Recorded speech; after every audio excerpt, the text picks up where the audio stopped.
నమస్తే మిత్రులారా, నేను మీ శ్రీనివాస్ చౌహాన్ అడ్వకేట్.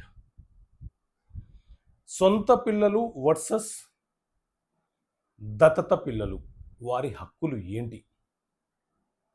సో మిత్రులారా, సొంత పిల్లలు అనంటే ఒక తల్లి తండ్రికి రక్తం పంచుకొని పుట్టిన పిల్లలను సొంత పిల్లలు అని పిలుస్తుంటాము. కూతురైనా కొడుకైనా ఆస్తుల విషయంలో చట్ట ప్రకారంగా వారు వారసులు అవుతారు. ఆ జన్మనిచ్చిన తల్లిదండ్రులు ఎవరైతే ఉన్నారో వారు సంపాదించిన ఆస్తులు ఆ తల్లిదండ్రులకే పరిపూర్ణమైన హక్కులు ఉంటాయి. కాబట్టి ఆ జన్మనిచ్చిన పిల్లలకు కూడా ఆ హక్కులు సంక్రమించబడవు తల్లిదండ్రులు జీవించి ఉన్నంత కాలం.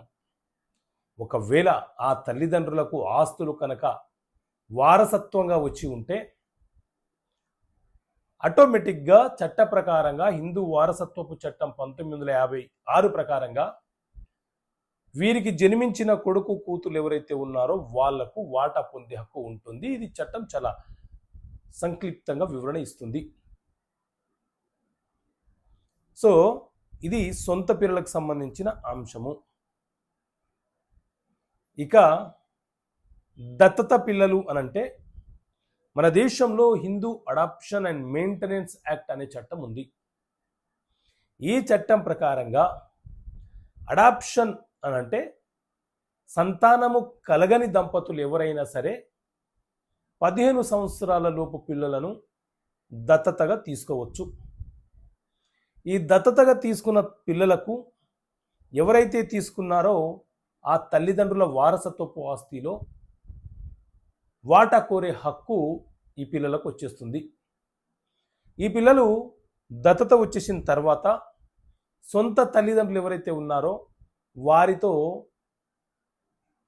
చట్టబద్ధమైనటువంటి బంధం ఏదైతే ఉందో అది తెగిపోతుంది. అంటే తిరిగి జన్మనిచ్చిన తల్లిదండ్రుల ఆస్తిలో వాటా కోరే హక్కు ఈ అడాప్షన్గా వచ్చిన పిల్లలకు ఉండదు.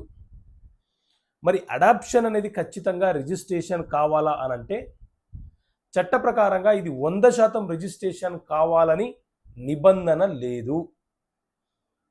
15 సంవత్సరాల లోపు ఉండి ఒక హోమం అనే ఒక కార్యక్రమం హిందూ సాంప్రదాయం ప్రకారంగా నిర్వహించుకొని ఆ పిల్లలను అడాప్షన్ తీసుకుంటే వారికి హక్కులు వచ్చేస్తాయి. ఈ అడాప్షన్గా వచ్చిన పిల్లల వయసు మాత్రం ఖచ్చితంగా 15 సంవత్సరాల లోపే ఉండాలి.